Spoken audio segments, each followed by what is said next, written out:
Terima kasih kalau hari ini saya diberikan kesempatan, ruang, dan waktu untuk memaparkan bagian dari perjalanan pengalaman kehidupan saya. Namun jauh sebelumnya, terlebih dahulu saya panjatkan rasa hormat dan puji syukur kepada Tuhan yang Maha Pengasih dan Maha Penyayang. Karena hanya berkat rahmat, nikmat, dan hidayahnya saja, semuanya ini bisa saya sampaikan di hadapan saudara sekalian. Pada tahun 1989, saya masuk ke sebuah pondok pesantren mendalami ilmu syariat Islam. Kemudian pada tahun 1992, saya pindah di pondok Thariqah untuk memperdalam ilmu kerohanian. Terus tahun 1996, saya memperdalam ilmu kegaiban di salah satu pulau yang dikenal cukup rawan dan menyeramkan. Akhirnya pada tahun 1997, saya mendapat tugas mengemban misi untuk menciarkan agama Islam. Dan waktu itulah kami berambisi sekali untuk mengislamkan orang-orang Kristen. Kenapa sasaran kami tertuju kepada orang-orang Kristen? Sebab yang pertama, agama Kristen merupakan ancaman yang sangat membahayakan bagi kehidupan generasi Islam yang akan datang. Yang kedua, ajaran agama Kristen merupakan lawan bebuyutan yang terang-terangan bertentangan dan menjungkir balikan akidah iman orang Islam yang berasaskan ketauhidan atau keesaan Allah Subhanahu wa Ta'ala. Di manakah letak pertentangan dan di manakah letak kontradiksi pernyataan iman orang Islam dan iman orang Kristen? Saya ajak saudara-saudari yang terkasih untuk bersama-sama saya membaca dan membuka kitab Al-Quran supaya saya tidak dituding asal bunyi atau asbun. Pertentangan yang pertama, masalah dogma Trinitas atau Tritunggal, yaitu Allah Bapa, Allah Anak, Allah Roh Kudus. Hal ini dikecam keras oleh Al-Quran. Laqad kafara alladziina qalu innallaha salisu salasa wa ma min ilahin illa ilahum wahid, yang artinya sesungguhnya kafirlah orang-orang yang mengatakan bahwasanya Allah salah satu dari yang tiga. Padahal sekali-kali tidak ada Tuhan selain Tuhan yang Esa. Quran Surat Al-Maidah ayat yang ke-73. Dengan demikian disebut kafir kalau ada orang yang mengatakan Allah itu tiga. Saat iman orang Islam menegaskan bahwa Allah itu Esa. Qul huwallahu ahad. Katakanlah dialah Allah yang Maha Esa. Quran Surat Al-Ikhlas ayat yang pertama. Pertentangan yang kedua, agama Kristen mengajarkan bahwa Allah itu mempunyai anak yang disebut dengan istilah anak Allah. Hal ini disangkal keras oleh Al-Quran. Lam yalid wa lam yulad. Dia Allah tidak beranak dan tidak pula diperanakkan. Quran Surat Al-Ikhlas ayat yang ketiga disambung dengan ayat berikut ini. Rabbina mata khoda sahibata wala walada.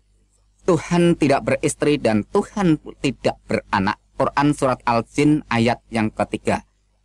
Pertentangan yang ketiga, Kristen menekankan bahwa Isa Al-Masih itu Allah atau Tuhan. Inilah yang sangat ditolak oleh seluruh lapisan umat Islam dari golongan orang yang paling awam sampai ke tingkat golongan orang cendekiawan. Sebab hal itu sangat dikecam oleh Al-Quran dengan keras dan tegas. Laqad kafara alladziina qalu innallaha wal masihu ibnu Maryam. Sesungguhnya telah kafirlah orang-orang yang mengatakan sesungguhnya Allah ialah Al-Masih putra Maryam. Quran Surat Al-Maidah ayat yang ke-72. Pertentangan yang keempat, orang Kristen mengimani dan mempercayai bahwa Yesus atau Isa itu mati dibunuh. Hal ini juga disanggah dengan tegas oleh Al-Quran. Wa qaulihim inna qatalada masiha Isa bana Maryama Rasulullahi wa ma qataluhu wa ma salabuhu walakin subihallahum wa innal ladzina ikhtalafu fihi lafi sakim minhu malahum bihi min ilmin illa tiba adhani wa ma qataluhu yaqina, yang artinya demikian. Dan karena ucapan mereka, sesungguhnya kami telah membunuh Al-Masih Isa putra Maryam, Rasul Allah. Padahal mereka tidak membunuhnya dan tidak menyalibnya, tetapi orang yang diserupakan dengan Isa bagi mereka. Sesungguhnya orang-orang yang berselisih paham pembunuhan Isa benar-benar dalam keraguan-raguan tentang yang dibunuh itu. Mereka tidak mempunyai keyakinan tentang siapa yang dibunuh itu. kecuali mengikuti persangkaan belaka. Mereka tidak pula yakin bahwa yang mereka bunuh itu adalah Isa. Quran Surat An-Nisa ayat yang ke-157. Pertentangan yang berikutnya yaitu yang kelima. Kitab orang Kristen yang dipegang sekarang sudah tidak suci atau asli lagi, karena sudah disembunyikan dan dirubah dengan pernyataan ayat Al-Quran. Ya ahlal kitabi qad ja'akum rasuluna yubayyinu lakum katsiran mimma kuntum tukhafuna minal kitabi wa ya'fu an katsirin. Qad ja'akum minallahi nurun wa kitabum mubin. Hai ahli kitab, sesungguhnya telah datang kepadamu Rasul kami, menjelaskan kepadamu banyak dari sisi Alkitab yang kamu sembunyikan dan dibiarkannya. Sesungguhnya telah datang kepadamu cahaya dari Allah dan kitab yang menerangkan. Quran Surat Al-Maidah ayat yang ke-15 yang disambung dengan ayat berikut ini. Afatadma'una ayyaminu lakum wa qad kana fariqum minhum yasma'una kalamallahi summa yuqarifunahu min ba'di ma aqaluhu wa hum ya'lamun. Yang artinya, apakah kamu masih mengharapkan mereka akan percaya kepadamu, padahal segolongan dari mereka mendengar firman Allah, lalu mereka mengubahnya setelah mereka memahaminya, sedang mereka mengetahui. Quran Surat Al-Baqarah ayat yang ke-75. Dengan pernyataan ayat-ayat yang sudah saya ucapkan tadi, dengan dukungan penjelasan Injil Barnabas yang pada waktu itu saya baca sebagai rujukan, di mana kesimpulan penjelasan Injil Barnabas mengatakan bahwa yang disebut atau dikatakan Mesias, yaitu penyelamat, itu adalah Kanjeng Nabi besar Muhammad Shallallahu Alaihi Wasallam. Melihat data-data yang cukup akurat dan kuat, maka dengan demikian orang Kristen telah distempel dengan label atau dicap dengan sebutan orang kafir.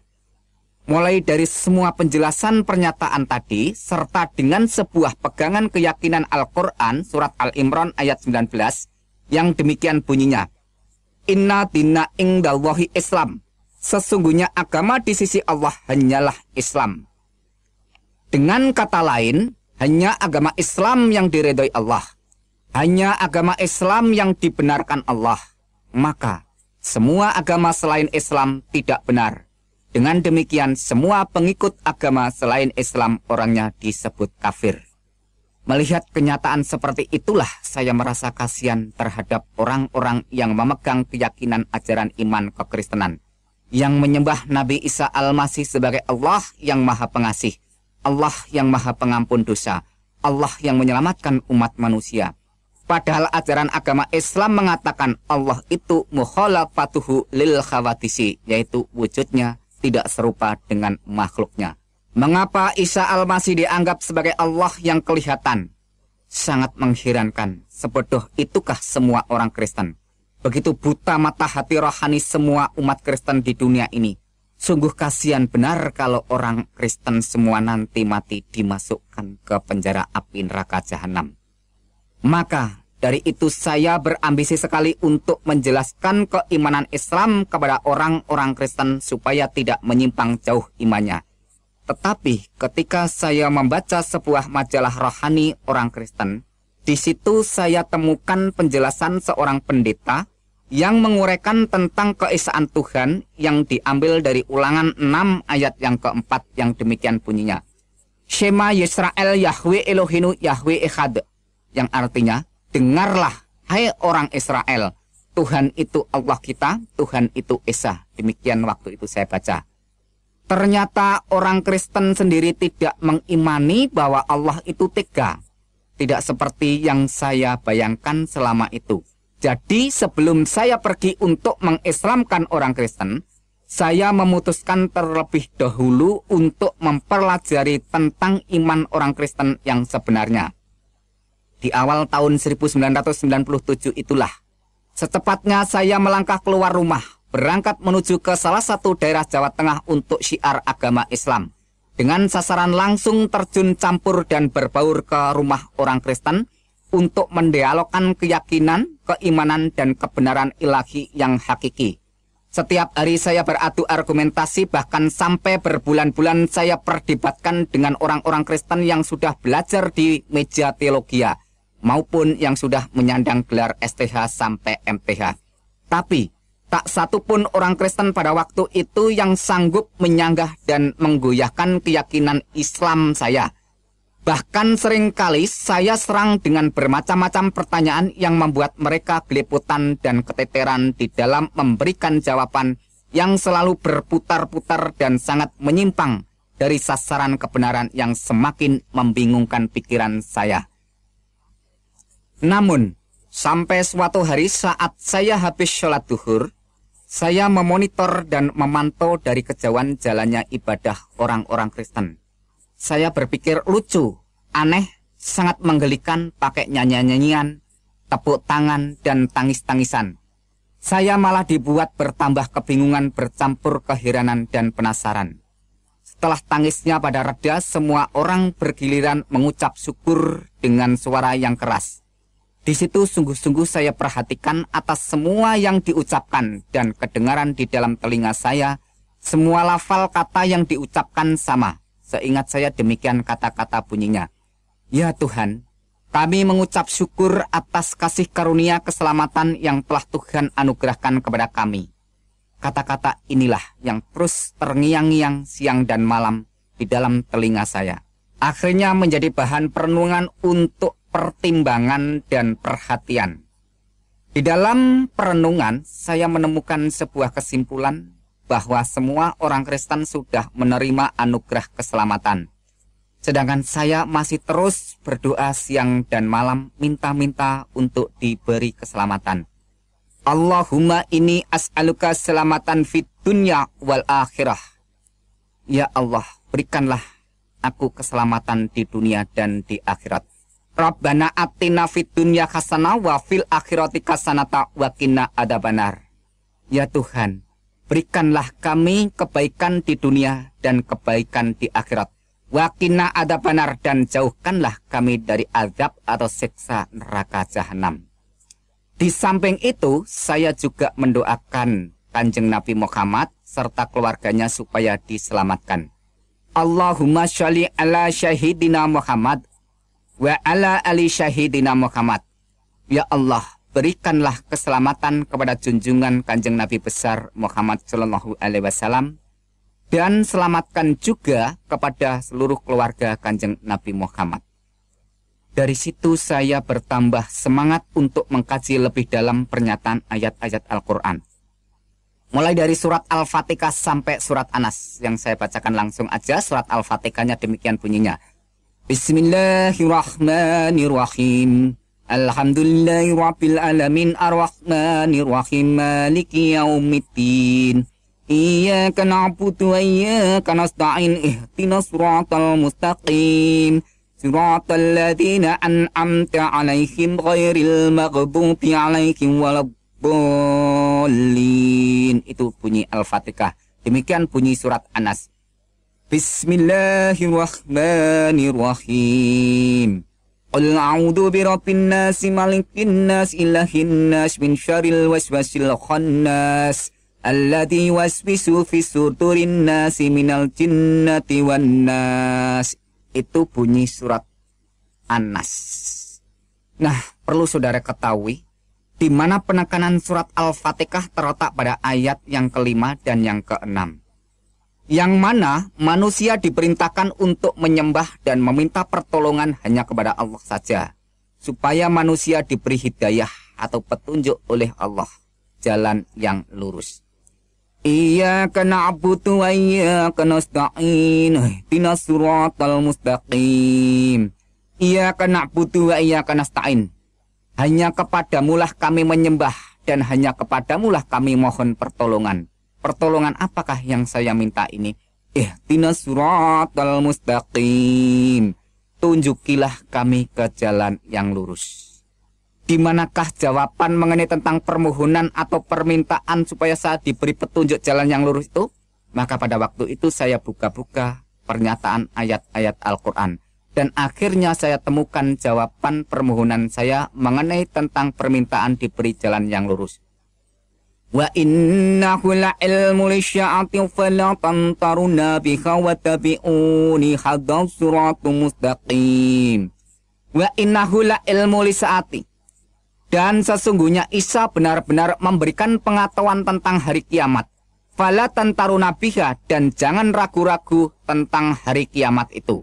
Wa tabi'uni hadas siratul mustaqim, dan ikutlah aku, inilah jalan yang lurus. Itu artinya, yaitu di dalam surat Az-Zukhruf ayat yang ke-61.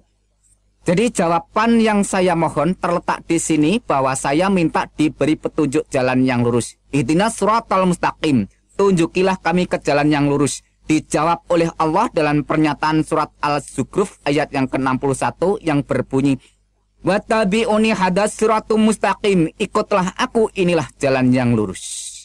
Ya, Allah sudah memberikan jawaban kepada saya untuk memberikan petunjuk jalan yang lurus, yaitu ikutlah aku, inilah jalan yang lurus.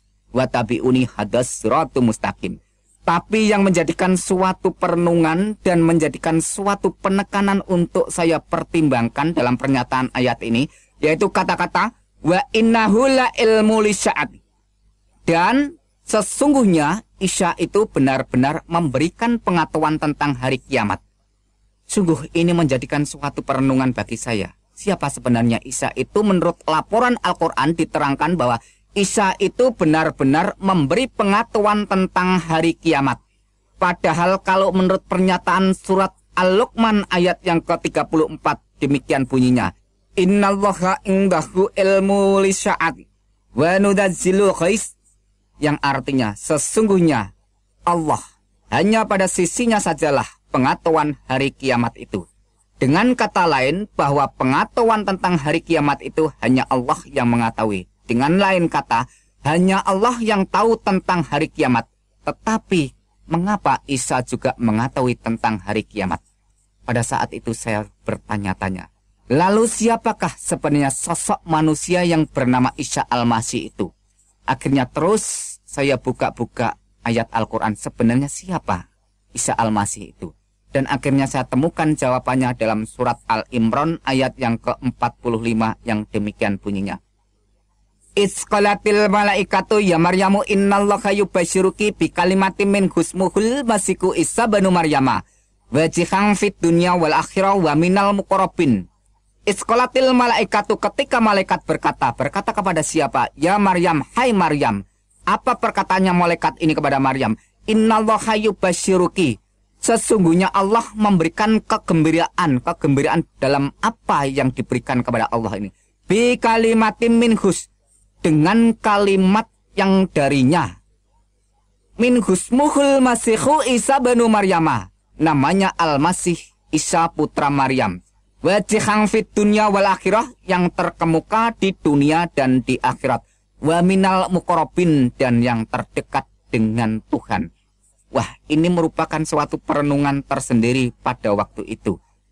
Dimana kalau saudara ketahui dan saya jelaskan bahwa yang menurut laporan malaikat ini memberikan pernyataan bahwa Maria diberi kabar kegembiraan oleh Allah. Dan apa bentuk kegembiraan itu? Yaitu bi kalimatin, yaitu dengan kalam, dengan firman atau dengan sabdanya Allah itu. Dengan kata lain bahwa Maria ini mendapat kabar gembira berupa kalamnya Allah.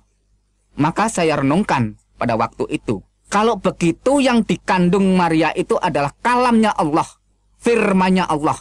Maka dengan kata lain bahwa kalam yang ada di dalam gua Garbo maupun di dalam kandungan Maria yang menjadi manusia, lahir itulah yang disebut sebagai Mesias atau penyelamat.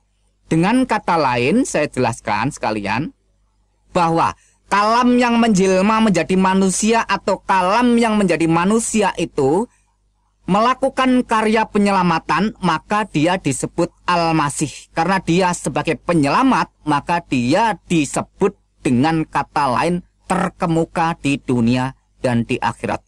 Itulah yang saya renungkan pada waktu itu. Akhirnya saya terus bertanya-tanya, sebenarnya siapakah Isa ini? Kalau menurut keterangan dan menurut pengakuan setiap orang percaya maupun orang yang beragama apa saja, bahwa hanya Allah lah yang mempunyai kedudukan kehormatan tertinggi di dunia dan di akhirat. Orang yang mempunyai kekuasaan terkemuka di dunia dan di akhirat itu hanya Allah. Tetapi kenapa Isa ini dinyatakan dan dilaporkan serta disaksikan bahwa Isa itu punya kedudukan terkemuka di dunia dan di akhirat?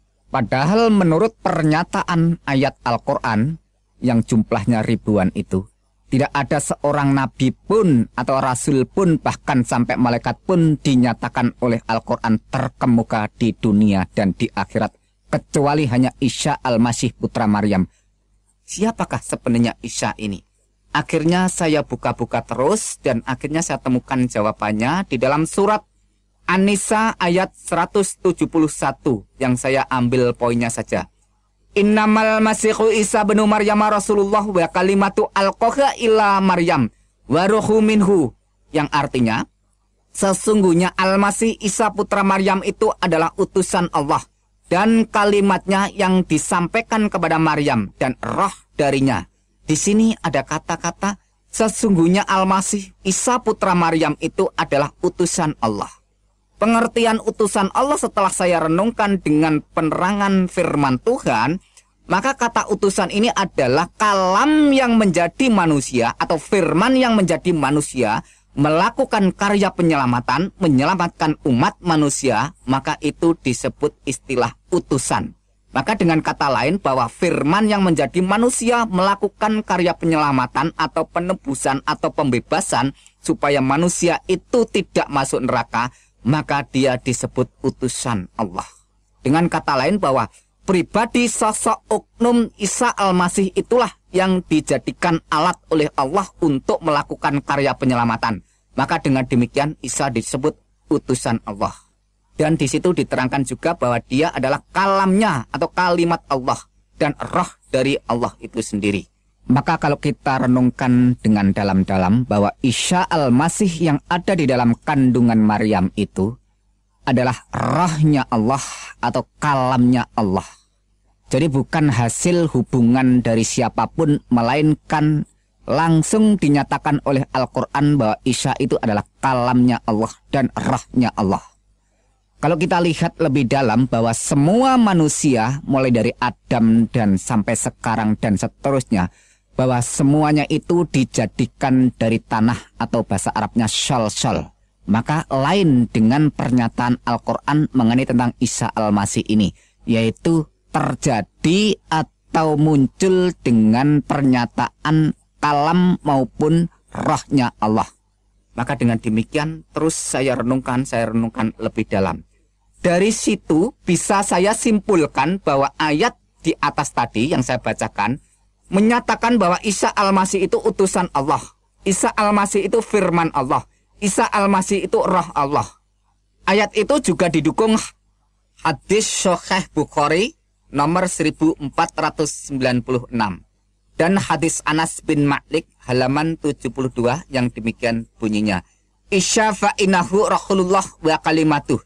Isa itu sesungguhnya roh Allah dan kalam Allah. Wah, Isa itu adalah roh Allah dan kalam Allah. Ini merupakan suatu kesaksian seseorang yang tidak bisa diragukan karena yang bersaksi, yang menyatakan dan menerangkan ini adalah Kanjeng Nabi Muhammad SAW itu sendiri. Oleh sebab itu terus saya renung-renungkan. Dan di samping itu, saya juga membaca pernyataan hadis Sahih Muslim dan hadis Sahih Bukhari yang mengatakan demikian. Waladi nafsi biadihi la yusikana ayang jilafiku mubanu maryama hakam mamuksiton. Demi Allah yang jiwaku di tangannya, kata Muhammad. Sesungguhnya telah dekat masanya Isa anak Maryam akan turun di tengah-tengah kamu. Dia akan menjadi hakam mamuksiton, akan menjadi hakim yang tegak atau hakim yang adil atau hakim yang lurus. Yaitu bisa saudara baca di hadis Sahih Muslim nomor 127 atau hadis Sahih Bukhari nomor 1090. Kembali timbul sebuah pertanyaan lagi di dalam hati saya pada waktu itu. Siapakah sebenarnya Isa Al-Masih itu? Karena kalau menurut pernyataan di dalam Al-Quran bahwa Allah itulah hakim yang seadil-adilnya. Alaihissallahu bi'ahamil hakimin. Bukankah Allah hakim yang seadil-adilnya? Yaitu Quran surat At-Tin ayat yang ke-8.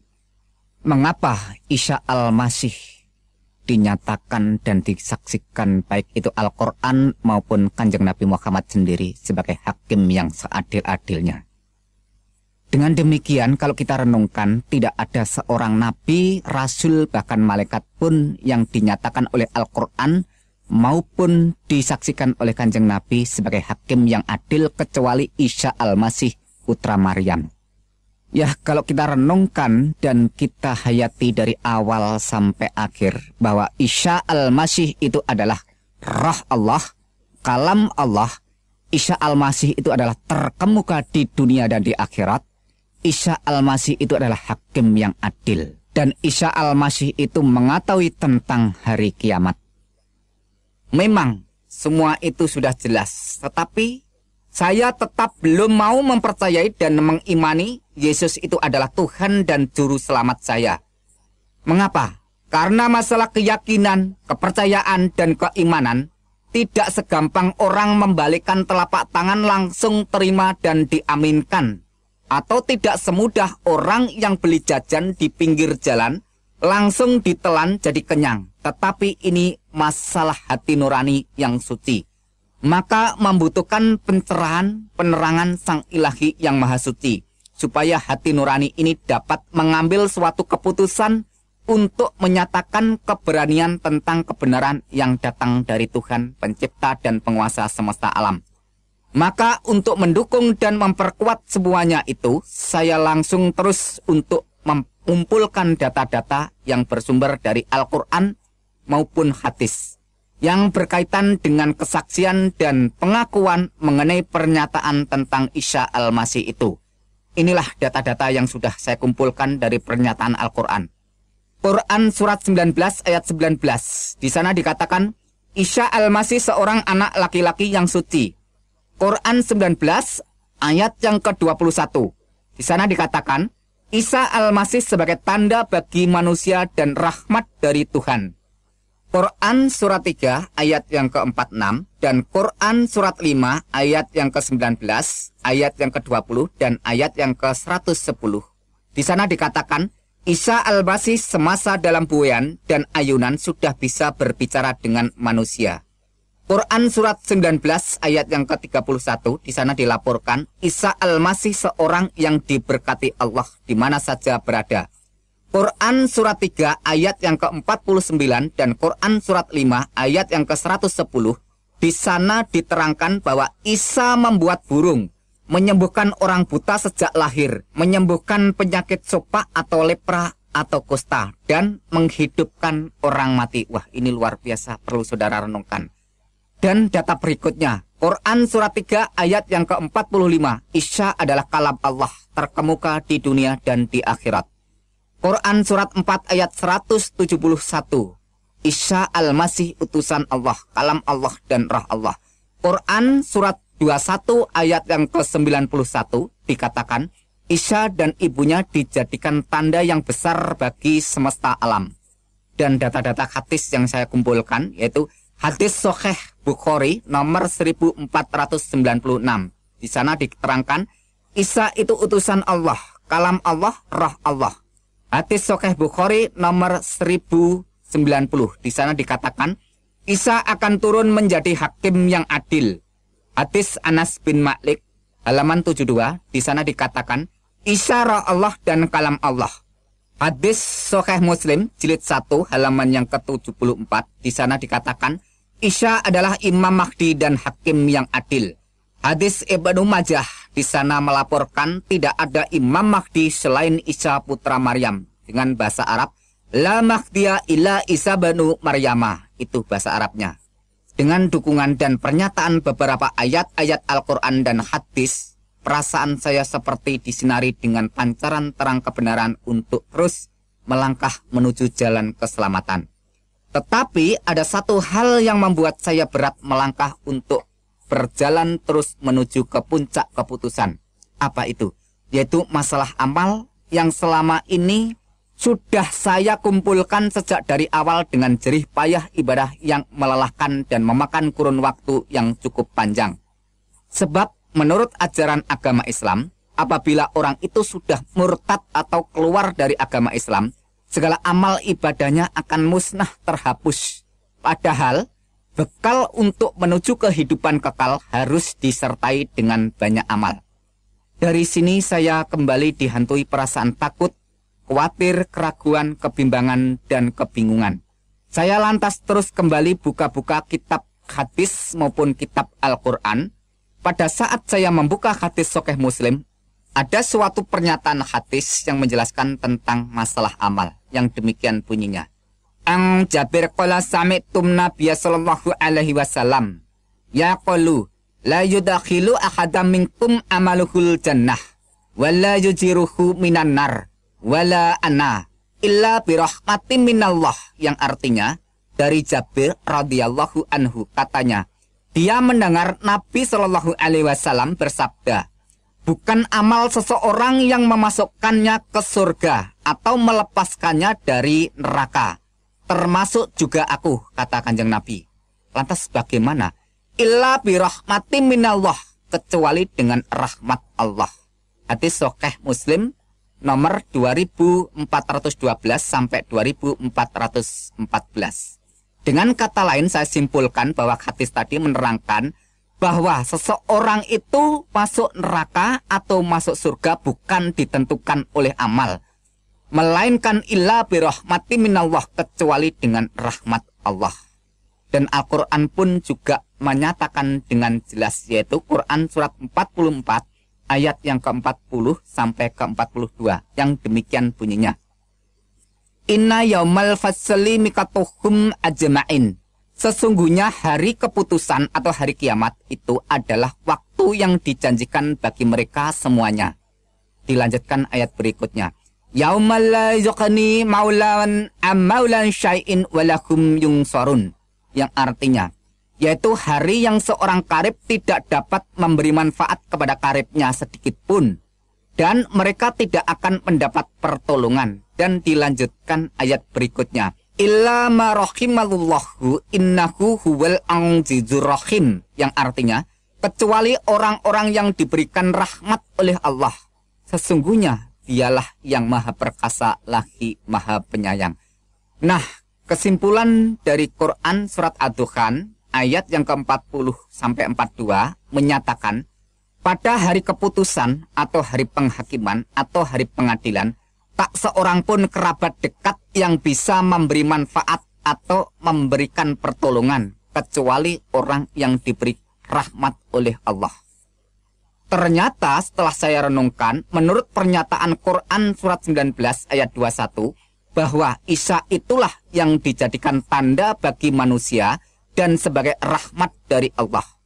Qala kadzalika qala rabbuka huwa alayya hayyinun walinaj'alahu ayatalin nas wa rahmatan minanna wa kana amran maqdiyah, yang artinya Jibril berkata, demikianlah Tuhanmu berfirman, hal itu adalah mudah bagiku, dan agar dapat kami menjadikan suatu tanda bagi manusia dan sebagai rahmat dari kami, dan hal itu adalah suatu perkara yang sudah diputuskannya.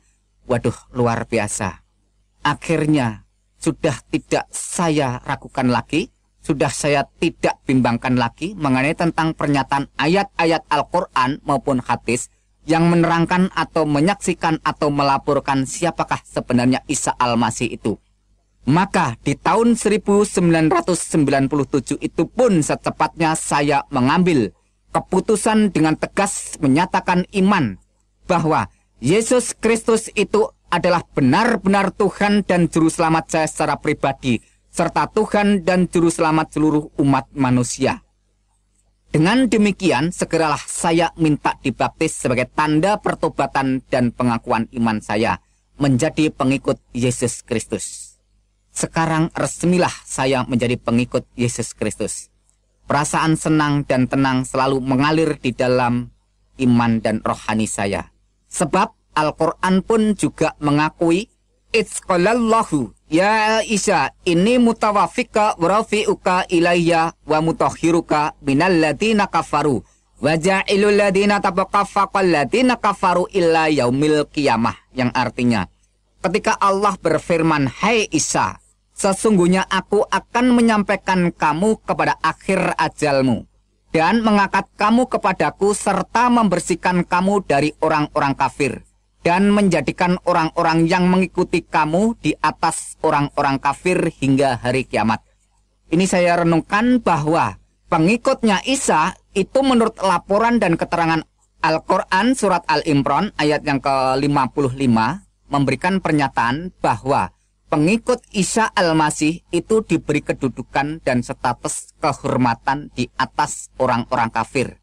Atau dengan kata lain, di atas orang-orang yang tidak percaya. Dengan demikian, pengikut Nabi Isa, pengikut Isa Al-Masih, itu menurut laporan Al-Quran tadi, bahwa pengikutnya dimuliakan, ditinggikan kedudukannya di atas orang-orang kafir.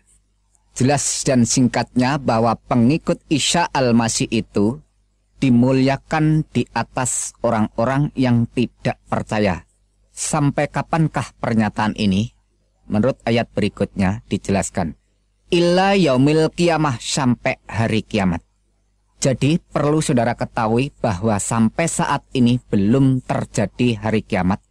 Maka dengan demikian siapa saja yang mau percaya dan mau menjadi pengikut Isa Al-Masih dinyatakan oleh Al-Quran dimuliakan di atas orang-orang kafir. Maka dengan pernyataan ayat-ayat Al-Quran dan penjelasan hadis itu, iman saya sebagai pengikut Yesus Kristus semakin dikuatkan dan mantap. Sebab masalah keselamatan, kalau sampai ditunda-tunda hingga ajal tiba, akibatnya akan fatal dan gagal total, sampai kekal. Sesal dan kesal tiada artinya karena sudah tidak ada jalan keluarnya. Karena itu saya cepat-cepat bertobat sebelum terlambat. Sebab Al-Quran sendiri sudah mengingatkan semua orang dengan tegas dan keras. Wa iminkum ila wariduha kana ala rabbika katman magdiya. Dan tidak seorang pun daripadamu melainkan mendatangi neraka. Hal itu bagi Tuhanmu adalah suatu kepastian yang sudah ditetapkan. Quran surat 19 ayat yang ke-71. Bisa saudara baca di dalam tafsir Al-Azhar oleh Profesor Dr. Hamka. Di sana ditegaskan dengan jelas bahwa semua orang masuk neraka, tidak pandang bulu dia berbuat baik atau berbuat jahat. Semuanya dinyatakan masuk neraka. Nah, kenapa semua orang masuk neraka? Karena ada ayat Al-Quran yang berbunyi demikian. Innahu mayati rabbahu mujrimang fa innalahu jahannam la yamutu fiha wala yahya. Yang artinya, sesungguhnya barang siapa datang kepada Tuhannya dalam keadaan berdosa, maka sesungguhnya baginya neraka jahanam. Ia tidak mati di dalamnya dan tidak hidup. Yaitu Quran surat 20 ayat yang ke-74. Nah, dengan kata lain bahwa setiap orang itu kalau ada dosa menghadap Tuhan, maka baginya adalah neraka jahanam. Di sana tidak diterangkan dosa besar atau kecil, berat atau ringan, asal manusia itu sudah berbuat dosa, maka akibatnya adalah neraka jahanam kalau sampai datang di hadapan Tuhan. Setelah saya pelajari di dalam Alkitab bahwa Yesus itu mati untuk menanggung dosa umat manusia. Dan di situ setelah 3 hari bangkit kembali. Maka dengan demikian Yesus Kristus memberikan pernyataan, man amana wa atamada khalas wa ma lam yu'miyudan. Barang siapa yang percaya dan dibaptis diselamatkan.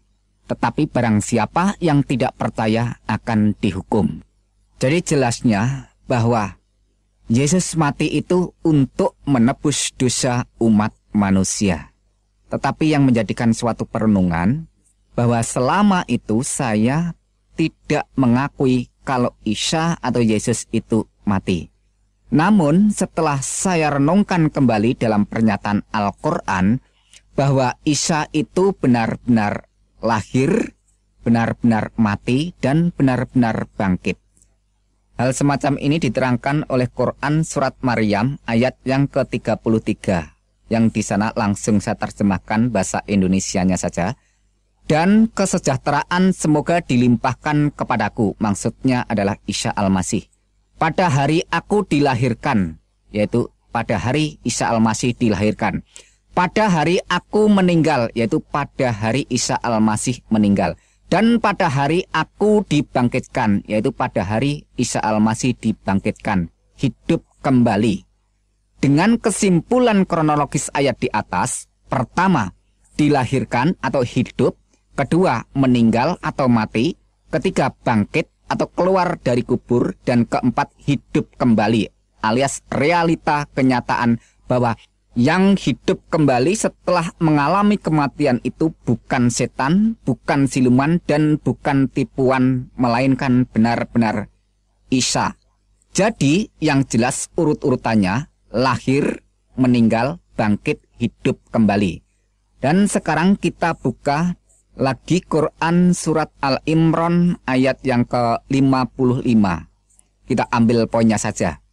Hai Isa, sesungguhnya aku akan menyampaikan kamu kepada akhir ajalmu dan mengangkat kamu kepadaku.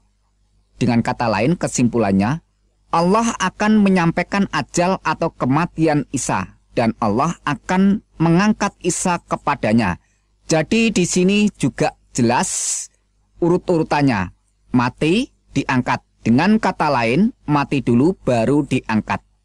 Jadi dengan jelas Al-Quran menyatakan bahwa Isa itu benar-benar mati dan benar-benar diangkat. Sesuai dengan pernyataan Alkitab itu sendiri bahwa Tuhan Yesus Kristus sadar benar-benar apa yang akan terjadi dan apa yang akan dialami pada dirinya. Ia telah mengatakan kepada para muridnya terlebih dahulu sebelum sesuatu terjadi. Maksudnya sebelum sesuatu itu dialami kematiannya. Menurut pernyataan Yesus Kristus, pada waktu itu mengajak para muridnya, demikian katanya. Sekarang kita pergi ke Yerusalem dan anak manusia akan diserahkan kepada imam-imam kepala dan ahli-ahli Taurat. Dan mereka akan menjatuhi dia hukuman mati. Dan mereka akan menyerahkan dia kepada bangsa-bangsa yang tidak mengenal Tuhan. Supaya ia diolok-olokkan, disesah dan disalibkan. Dan pada hari yang ketiga, ia akan dibangkitkan. Matius 20 ayat yang ke-18 sampai 19. Singkatnya, Yesus tahu dan sadar benar hadir dan perannya di dunia ini menjadi korban atau penebus dosa umat manusia. Dirinya itulah korban yang sesungguhnya, bukannya korban binatang seperti kambing atau domba, lembu atau sapi. Itu sudah tidak ada gunanya, tidak ada artinya sama sekali. Makanya orang Kristen sekarang tidak perlu ikut-ikutan tata cara upacara penyembelian korban binatang semacam itu. Kalau ada orang Kristen sekarang masih ikut-ikutan hal semacam itu, berarti tidak menghargai dan menghormati bahkan menghina korban yang sejati Tuhan Yesus Kristus itu sendiri. Ingat pernyataan Tuhan Yesus Kristus dalam perjamuan malam. Ambillah, makanlah, inilah tubuhku. Minumlah kamu semua dari cawan ini, sebab inilah darahku. Darah perjanjian yang ditumpahkan bagi banyak orang untuk pengampunan dosa. Matius 26 ayat 26 sampai 28. Dengan demikian, percaya iman sepenuh kepada Tuhan Yesus Kristus, orang itu hidupnya dijamin dengan pasti masuk surga. Tidak ada istilah kata mudah-mudahan masuk surga. Kenapa demikian? Sebab Tuhan Yesus Kristus sudah membuktikan bahwa ia sekarang ada di surga.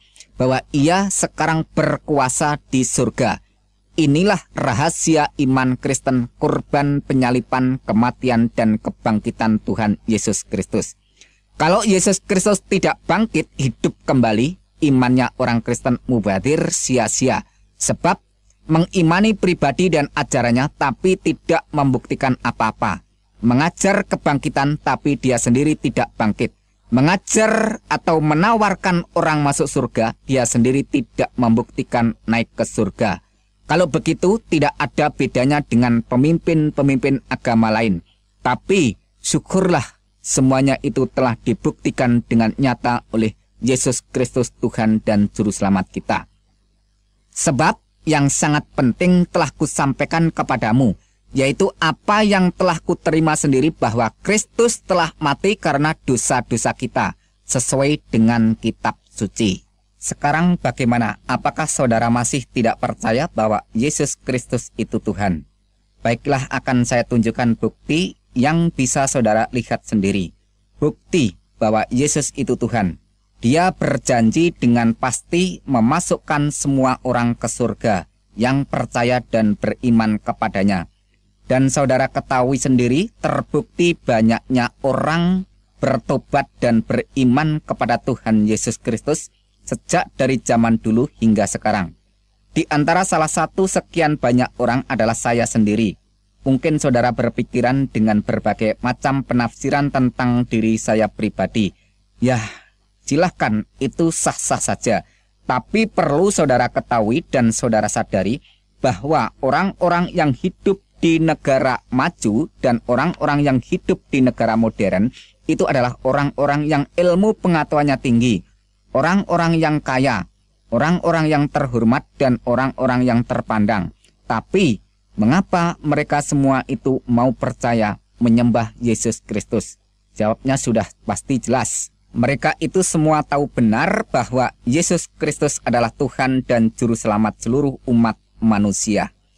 Makanya mereka semua itu yang imannya sungguh-sungguh tidak akan pernah bisa digeser oleh keyakinan iman agama apapun. Sebab mereka semua mengetahui dan sadar benar bahwa hanya satu sosok pribadi saja yang bisa menyelamatkan orang dari siksa neraka, yaitu sosok pribadi yang berkuasa di surga dan di bumi.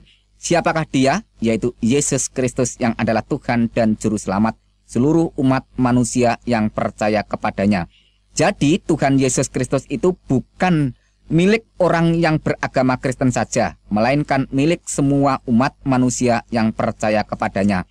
Bagaimana kalau ada orang yang nekat tetap tidak mau percaya? Apakah orang itu akan selamat? Dalam hal ini Tuhan Yesus Kristus menjawab dengan tegas, "Man amana wa atamada khalas wa ma lam yu'miyudan." Siapa yang beriman dan dibaptis selamat, dan siapa yang tidak percaya dihukum. Markus 16 ayat yang ke-16. Jadi masuk surga atau masuk neraka bukan berdasarkan orang itu sudah berbuat baik, melainkan tindakan dan tanggapan iman seseorang itu kepada sosok pribadi yang berkuasa di surga dan di bumi, yaitu Tuhan Yesus Kristus. Dan Tuhan Yesus Kristus terus mengingatkan kepada semua orang dengan menyatakan yang jelas. Karena itu aku tadi berkata kepadamu bahwa kamu akan mati dalam dosamu, yaitu kamu akan binasa dalam neraka karena keangkuhan dan kesombonganmu, yaitu tidak mau percaya kepadaku. Jika kamu tetap tidak percaya bahwa aku adalah Dia, yaitu penyelamat seluruh umat manusia, maka kamu akan tetap dimasukkan ke dalam neraka. Keterangan itu bisa saudara baca sendiri di dalam kitab Injil Yohanes pasal yang ke-8. Dengan demikian, kalau kita mau renungkan lebih dalam, nasib seseorang bergantung kepada Yesus Kristus yang adalah Tuhan dan Juru Selamat seluruh umat manusia. Orang itu mau menanggapi atau menolak, mau mengimani atau tidak, silahkan memilih, monggo kerso, tidak ada paksaan. Memang Tuhan itu maha kuasa, tetapi kuasanya tidak untuk memaksa siapa saja sebelum saatnya tiba. Akan tetapi, kalau saatnya sudah tiba, saudara tidak akan bisa lepas atau lolos dari pengadilan dan penghakiman maupun penghukumannya. Selama Tuhan masih memberikan kesempatan, nafas di kandung badan, marilah secepatnya ambil keputusan bertobat, datang beriman, menerima kasih karunia keselamatan yang dianugerahkan bagi setiap orang yang mau menerima dan beriman kepada Yesus Kristus Tuhan dan Juru Selamat seluruh umat manusia. Perlu saudara ketahui dan sadari lebih dalam lagi bahwa setan tidak akan tinggal diam kalau ada orang yang datang beriman kepada Tuhan Yesus Kristus. Dan setan paling tidak senang kalau ada orang yang mengakui, mengimani dan menyebut Yesus Kristus itu adalah Tuhan dan Juru Selamatnya. Sebab bagi setan merupakan kegagalan yang sangat fatal untuk mencari pengikut sebanyak-banyaknya orang untuk menemani setan di tempat neraka jahanam. Ya, kalau ada pemikiran di dalam benak hati saudara bahwa saya adalah orang yang tersesat dan menyesatkan banyak orang karena mengajak beriman dan percaya kepada Tuhan Yesus Kristus, dan terbukti nanti bahwa Yesus Kristus itu bukan benar-benar Tuhan dan Juru Selamat umat manusia, maka saya adalah orang yang nanti siap pertama kali dilempar ke dalam lautan api neraka. Saya adalah orang yang siap dimasukkan ke dalam neraka jahanam lebih dahuluan. Tetapi kalau saudara tetap nekat tidak mau percaya kepada Tuhan Yesus Kristus, ya terserah. Tidak masalah, itu hak saudara semua untuk menolak atau menerima. Akan tetapi tunjukkan bukti keberanian dan ketidakpercayaan saudara terhadap Tuhan Yesus Kristus. Katakan secara langsung ucapan saudara kepada Tuhan Yesus Kristus. Hai Yesus Kristus yang disembah oleh semua orang Kristen. Jika benar Engkau adalah Tuhan, jika benar Engkau berkuasa, tunjukkan kekuasaanmu di hadapanku. Ambil kesehatanku, ambil seluruh keluargaku, ambil seluruh harta benda kekayaanku. Ambil seluruh kebahagiaanku dan ambil seluruh kehormatanku. Kalau memang saudara berani, ulangi berkali-kali pernyataan ini. Saya meyakini secara pasti cepat atau lambat akan terjadi akibat peristiwa yang akan mengguncangkan kehidupan saudara. Perlu saudara ketahui dan sadari kalau terjadi sesuatu, cepat-cepatlah bertobat sebelum terlambat.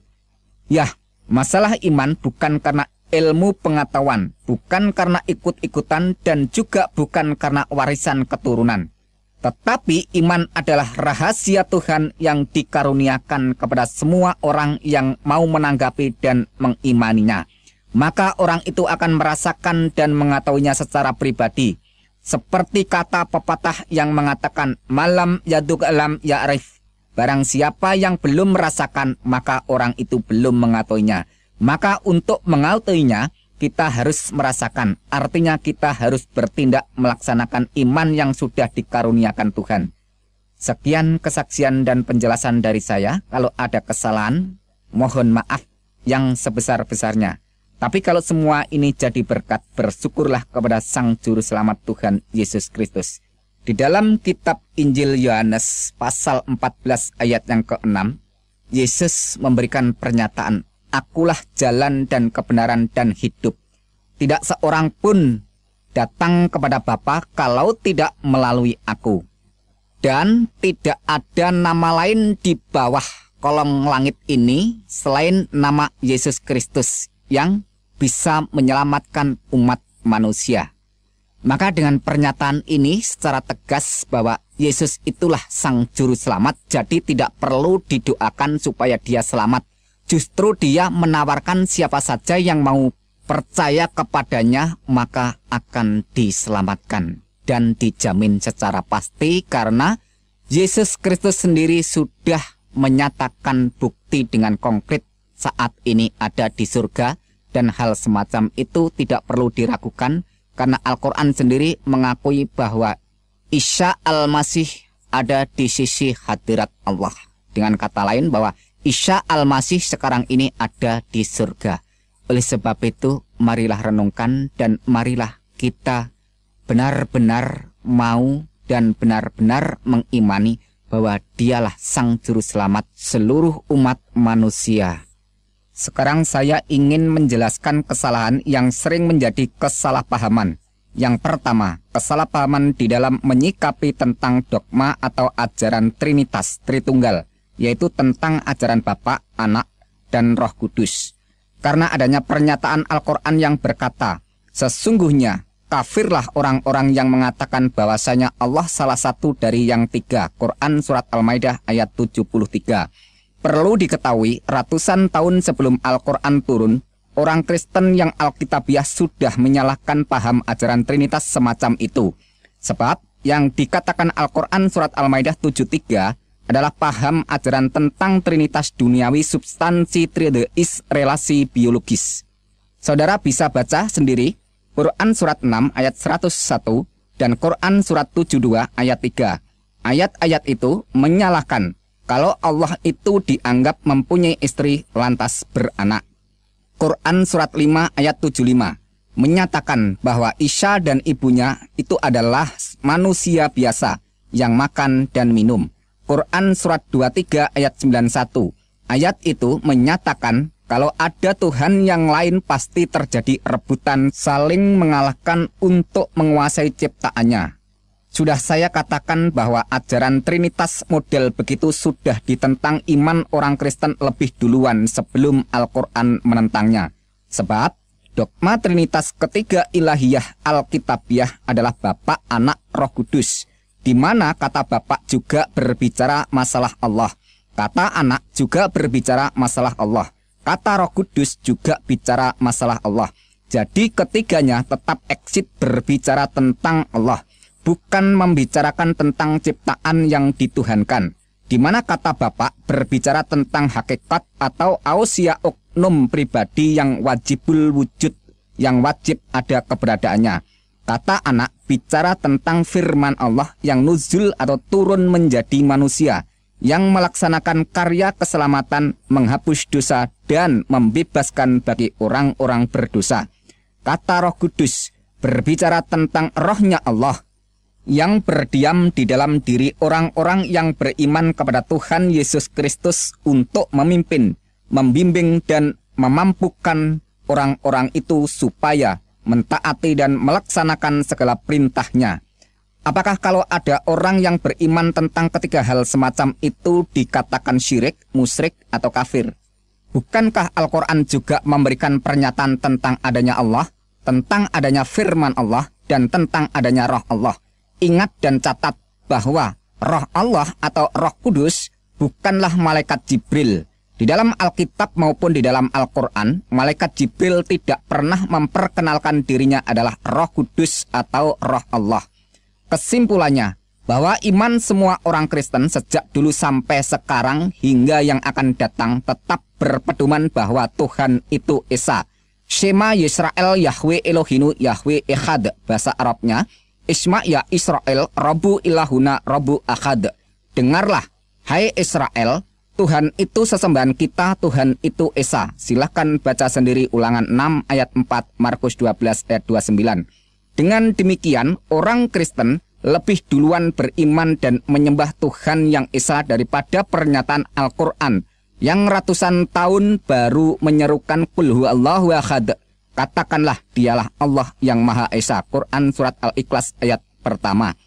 Jadi pengajaran tentang Bapa, Anak, dan Roh Kudus bukanlah mengimani Allah itu jumlahnya 3 seperti aliran paganisme penyembah beberapa berhala yang dikecam Quran Surat An-Najm. Tetapi iman orang Kristen memberikan pengajaran yang lebih dalam tentang pernyataan keesaan Tuhan. Jelasnya dogma Trinitas, Bapa, Anak, dan Roh Kudus mengajarkan keesaan Tuhan yang lebih dalam sehingga orang itu lebih paham mengenal Tuhan yang Esa karena Tuhanlah yang memperkenalkan dirinya.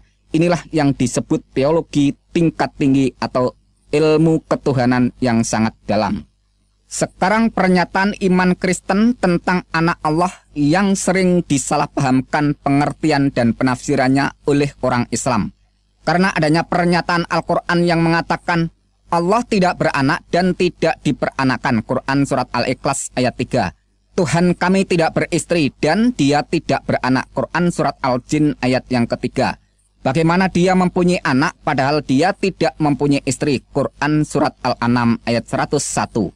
Iman orang Kristen yang Alkitabiah lebih duluan menolak paham iman semacam itu. Di mana ayat-ayat Al-Quran tadi kalau saudara teliti kembali menolak pernyataan anak Allah dalam konteks jasmaniah. Pengajaran tentang anak Allah semacam itu akan membingungkan semua orang, bahkan Al-Quran sendiri ikut keheranan dengan bertanya, bagaimana dia mempunyai anak padahal dia tidak mempunyai istri. Quran Surat Al-An'am ayat 101. Jadi anggapan Al-Quran pengertian kata anak Allah adalah anak secara jasmaniah, yaitu anak yang lahir karena Allah itu beristri. Pernyataan semacam itu kalau ditujukan kepada iman orang Kristen salah total dan salah besar. Di mana kata anak Allah dalam Alkitab bukan dalam pengertian anak secara jasmaniah, tetapi total non-duniawiyah.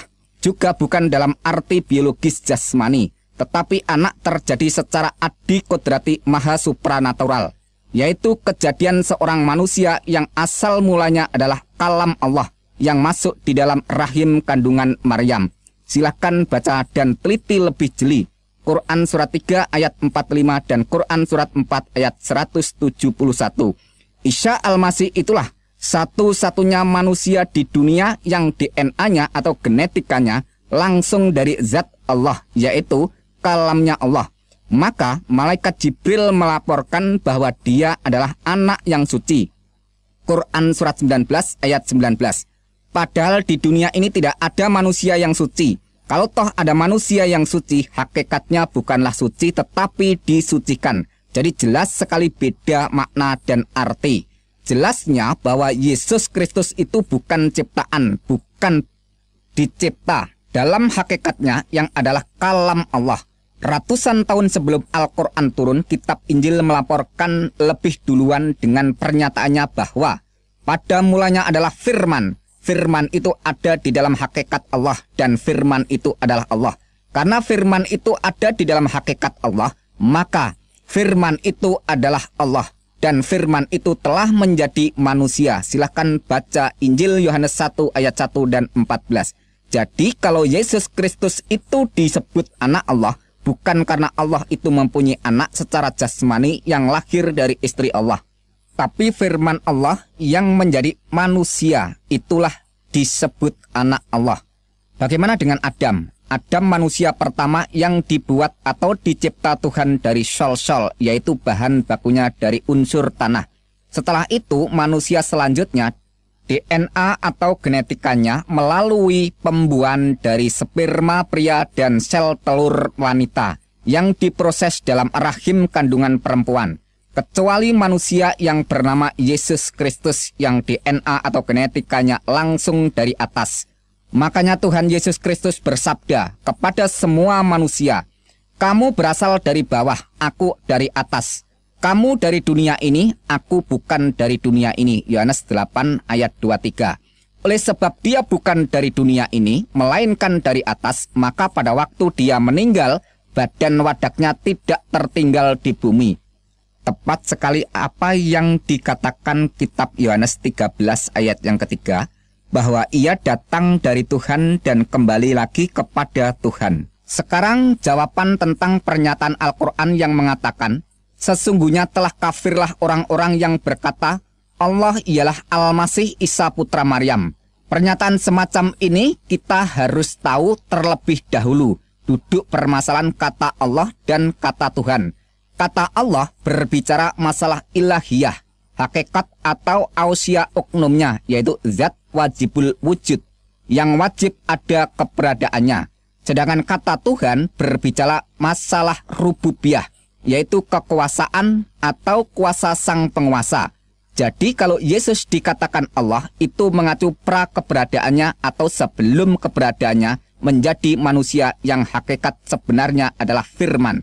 Karena dia itu hakikat yang sebenarnya adalah firman, maka sifatnya mukhalafatuhu lil khawadisi, yaitu tidak serupa dengan makhluk atau ciptaan. Kalau dia bukan ciptaan, lantas dia itu siapa? Dia adalah firman Allah yang menjadi manusia. Pada mulanya adalah firman. Firman itu di dalam hakikat Allah dan firman itu adalah Allah. Ingat dan catat bahwa firman itu adalah Allah.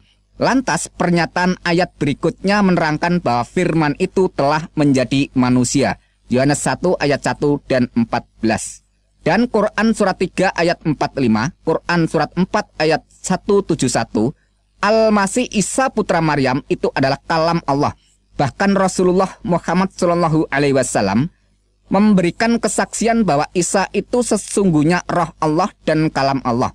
Bisa saudara baca sendiri hadis Anas bin Malik dan hadis Sahih Bukhari 1496.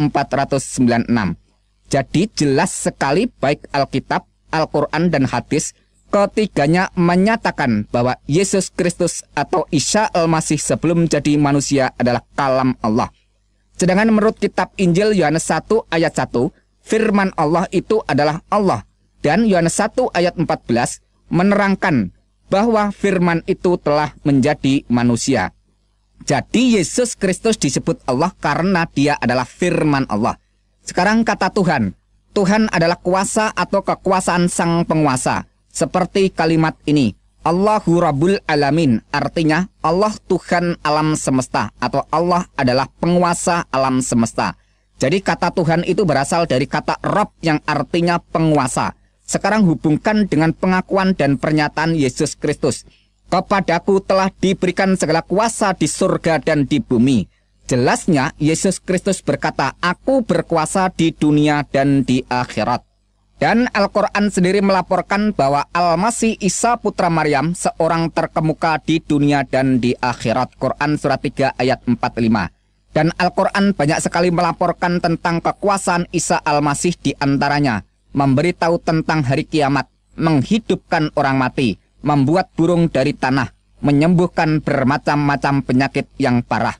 Dan masih banyak sekali Al-Quran melaporkan kuasa Isa yang melebihi seluruh para nabi dan seluruh para rasul mana saja. Silakan saudara baca, cek sendiri di dalam pernyataan ayat-ayat Al-Quran yang jumlahnya ribuan itu. Jadi yang disangkal Quran surat Al-Maidah ayat 72, wujud kemanusiaannya Isa Al-Masih, yaitu anak Maryam. Sebab Allah itu bukan anak Maryam. Allah itu ada sebelum segala sesuatu ada. Tepat sekali bahwa Tuhan Yesus Kristus sendiri juga berkata, "Aku adalah yang awal dan yang akhir."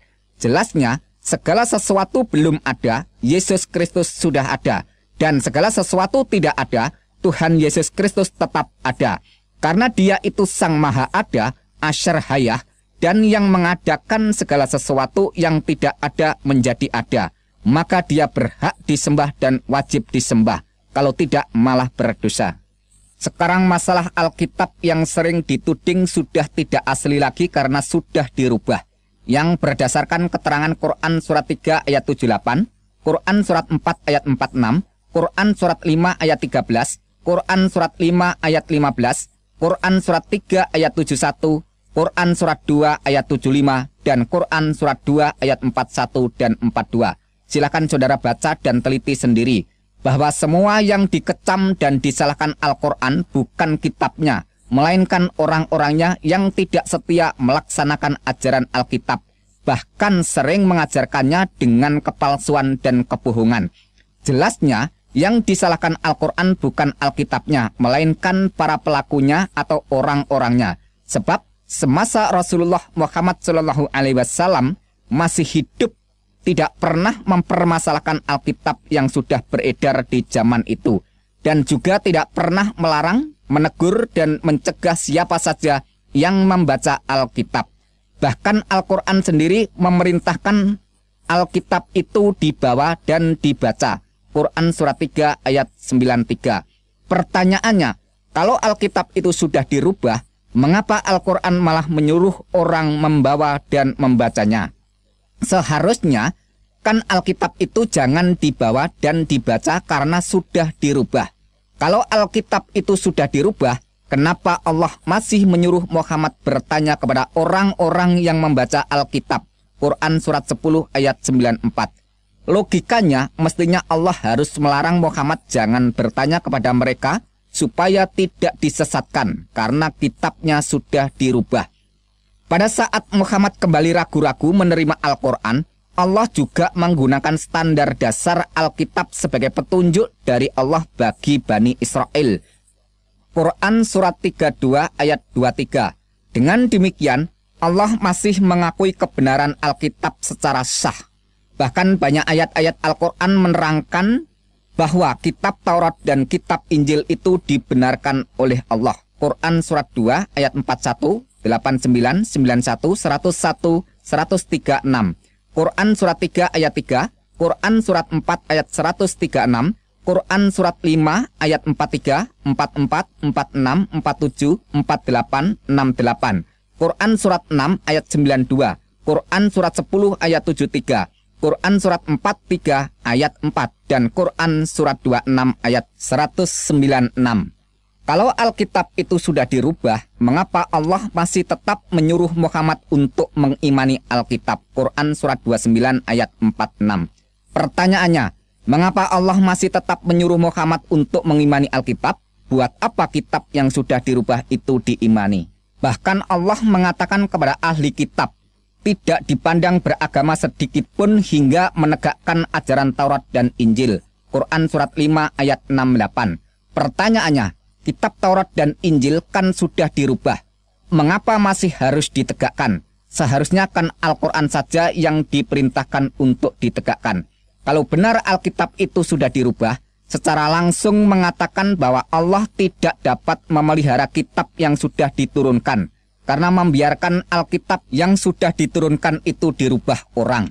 Ada yang berdalih dengan berkata demikian, makanya Allah menurunkan Al-Quran sebagai penyempurna kitab-kitab yang terdahulu. Pernyataan semacam itu justru menuduh Allah itu kurang bijak karena menurunkan Alkitab yang tidak sempurna. Dalam iman kekristenan, kalau Tuhan yang berfirman, Tuhan mampu dan sanggup menjaga keabsahan firman-Nya, seperti yang telah difirmankan. Langit dan bumi akan berlalu, tetapi perkataanku tidak akan berlalu. Markus 13 ayat 31. Rumput menjadi kering, bunga menjadi layu, tetapi firman Tuhan kita tetap untuk selama-lamanya. Yesaya 40 ayat 8. Tetapi firman Tuhan tetap untuk selama-lamanya. Inilah firman yang disampaikan Injil kepada kamu. 1 Petrus 1 ayat 25. Aku bersaksi kepada orang yang mendengarkan perkataan-perkataan nubuat dari kitab ini.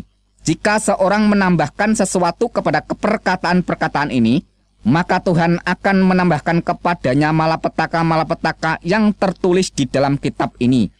Dan jika seorang mengurangkan perkataan-perkataan dari kitab nubuat ini, maka Tuhan akan mengambil bagiannya dari pohon kehidupan, dari kota kudus, seperti yang tertulis di dalam kitab ini. Wahyu 22 ayat 18 dan 19. Jadi kesimpulannya bahwa Alkitab yang kita baca ini tidak ada yang dirubah, tetap masih asli dan murni dari segi makna dan arti.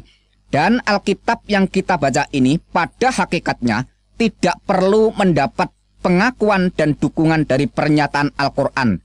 Karena Alkitab sudah sempurna, apa yang akan disempurnakan lagi? Kalau saya mempergunakan ayat-ayat Al-Quran disebabkan karena memberikan jawaban kesalahpahaman. Kalau tidak ada kesalahpahaman, ya saya tidak akan mengutip ayat-ayat Al-Quran. Sekarang menjawab kematian Isa Al-Masih atau Yesus Kristus. Untuk membahas masalah ini, kita tidak boleh hanya mendengar informasi dari satu sisi. Sebab ini adalah kejadian fakta yang nyata, tapi berbeda cerita antara Alkitab dan Al-Quran. Maka salah satunya harus ada yang membuktikan kebenarannya. Quran surat 4 ayat 157 melaporkan bahwa Isa tidak dibunuh dan disalib, melainkan orang yang diserupakan Isa. Tapi di sisi lain, Quran surat 19 ayat 33 memuat pernyataan Isa yang berkata, dan kesejahteraan semoga dilimpahkan kepadaku pada hari aku dilahirkan, pada hari aku meninggal, dan pada hari aku dibangkitkan hidup kembali. Jadi jelasnya, Al-Quran melaporkan bahwa Isa itu dilahirkan, kemudian meninggal, lantas dibangkitkan, terus hidup kembali. Keterangan berikutnya Quran surat 3 ayat 55, Allah menyatakan dengan berfirman, hai Isa, sesungguhnya aku akan menyampaikan kepada akhir ajalmu dan mengangkat kamu kepadaku. Jadi jelasnya Allah menyatakan kematian Isa dulu baru mengangkat Isa kepadanya. Singkatnya, Isa mati dulu baru diangkat ke hadiratnya. Tapi mengapa Quran surat 4 ayat 157 itu mengatakan bahwa Isa tidak dibunuh dan disalib? Lantas ayat 158 mengatakan, tetapi Allah telah mengangkat Isa kepadanya. Sekarang renungkan pelan-pelan. Dulu Al-Quran mengatakan Isa itu lahir, kemudian meninggal, lantas dibangkitkan, terus hidup kembali. Dan Allah sendiri menyatakan Isa itu mati dulu baru diangkat kepadanya. Tapi tiba-tiba muncul keterangan yang bertentangan bahwa Isa tidak mati, tetapi diangkat Allah. Pertanyaannya, kenapa Allah membiarkan berjuta-juta orang salah paham sampai 600 tahun kemudian baru diinformasikan bahwa yang mati itu bukan Isa melainkan orang lain yang diserupakan Isa?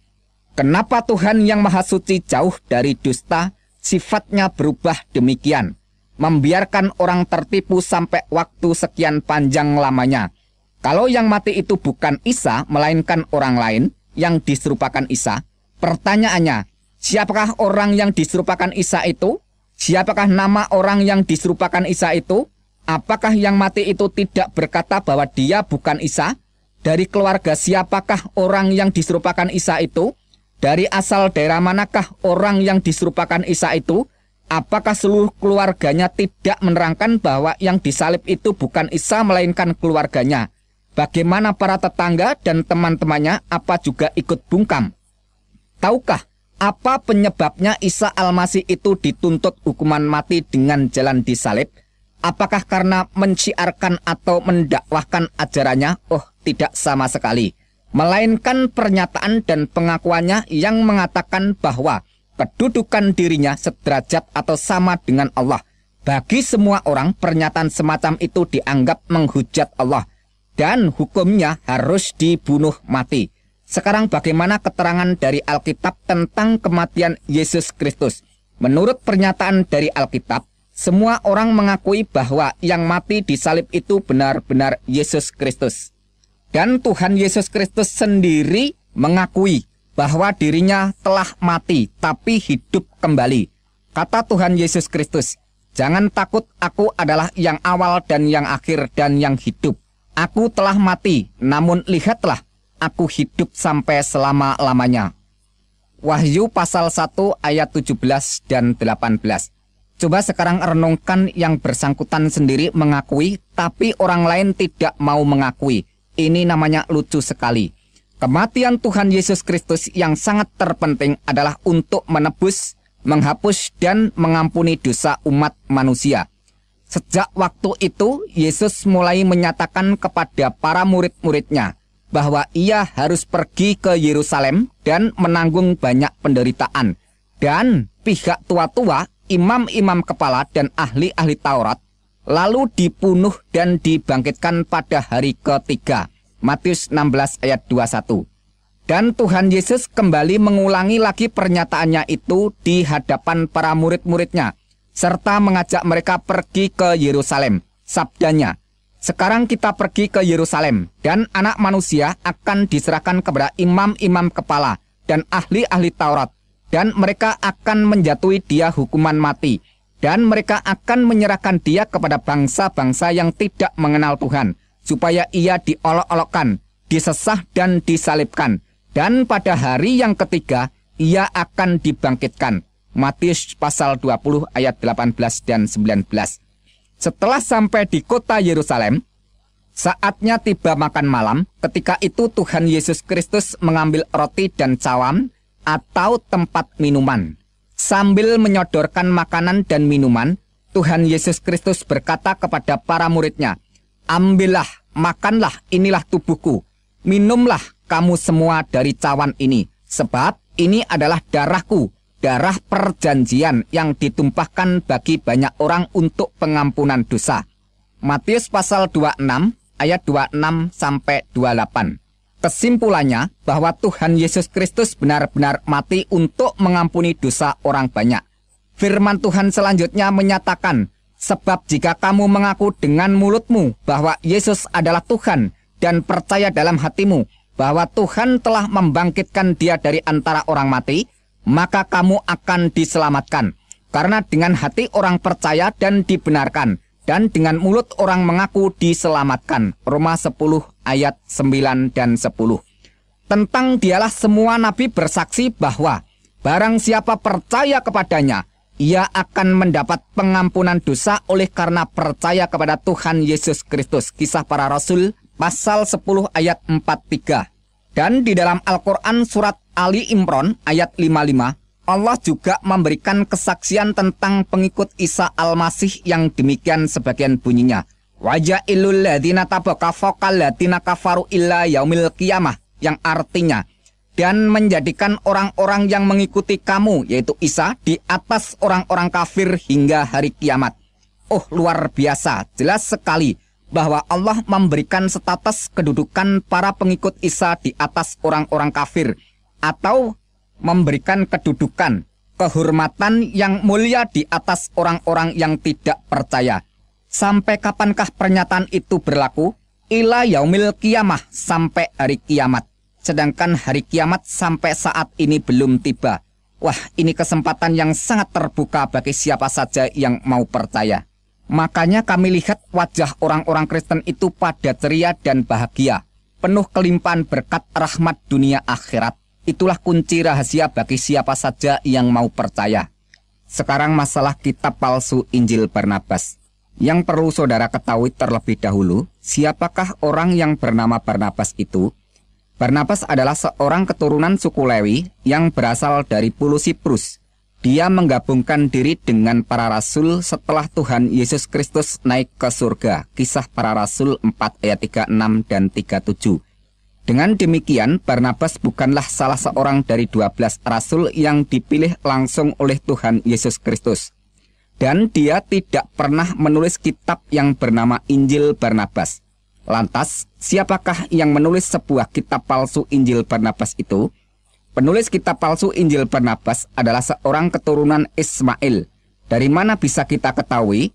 Dari keterangan kitab palsu Injil Barnabas itu sendiri. Pasal 192 menerangkan demikian. Seluruh kitab ini aku belum dapat membacanya, karena pejabat tinggi agama itu di dalam perpustakaannya, aku membaca, telah melarang aku, mengatakan bahwa seorang keturunan Ismail telah menulisnya.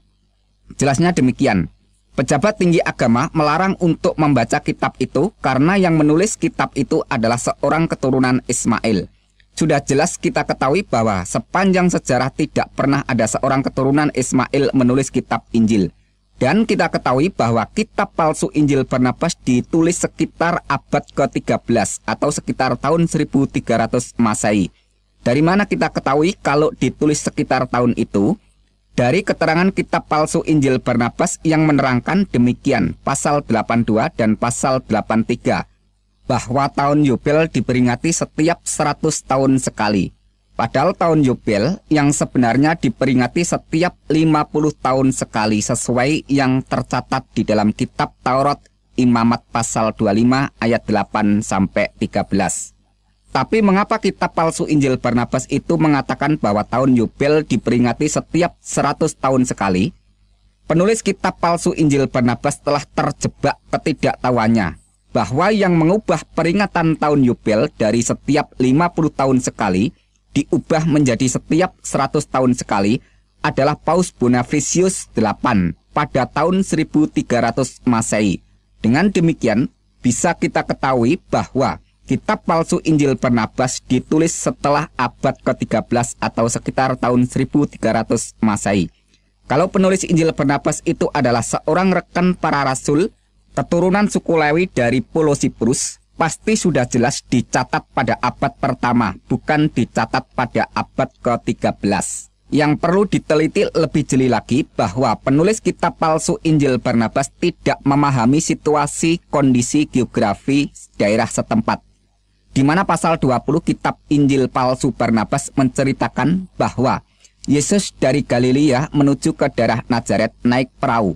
Padahal semua orang di sana sudah pada tahu kalau daerah Nazaret itu letaknya di daratan pedalaman, bukan di seberang lautan. Mana mungkin ada orang yang mau menuju ke daratan pedalaman naik perahu. Yang menjadikan perhatian sangat mengherankan di dalam kitab palsu Injil Barnabas pasal 21, merekam pengakuan setan yang menyatakan jumlah setan yang merasuk ke dalam diri orang yang kerasukan adalah 6.666 setan. Bukankah jumlah 6.666 setan jumlah bilangan yang sangat mengejutkan? Keterangan di dalam kitab palsu Injil Barnabas pasal 42, pasal 43, pasal 83, pasal 97, dan pasal 163 menerangkan bahwa Yesus menolak kalau dirinya dikatakan Mesias atau Al-Masih.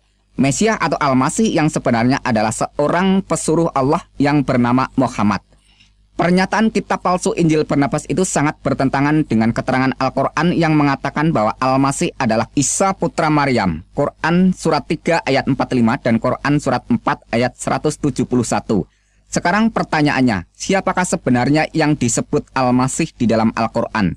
Yang benar keterangan dari Alkitab palsu Injil Barnabas atau keterangan dari Al-Quran?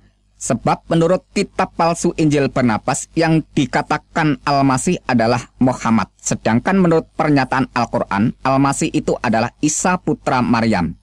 Apakah keterangan kitab palsu Injil Barnabas yang tidak selaras dengan pernyataan Al-Quran itu masih tetap dipertahankan untuk dijadikan pegangan kebenaran? Sekarang masalah pernyataan Al-Quran yang mengatakan Inna dina indallahil Islam, yang artinya Sesungguhnya agama di sisi Allah hanyalah Islam. Dengan kata lain, sesungguhnya agama yang diridhoi di sisi Allah hanyalah Islam.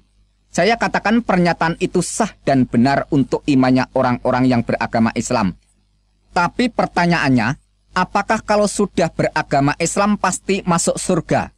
Bagi kami orang-orang Kristen, tujuan imannya bukanlah mencari agama yang benar, tapi tujuan iman orang Kristen adalah keselamatan jiwa.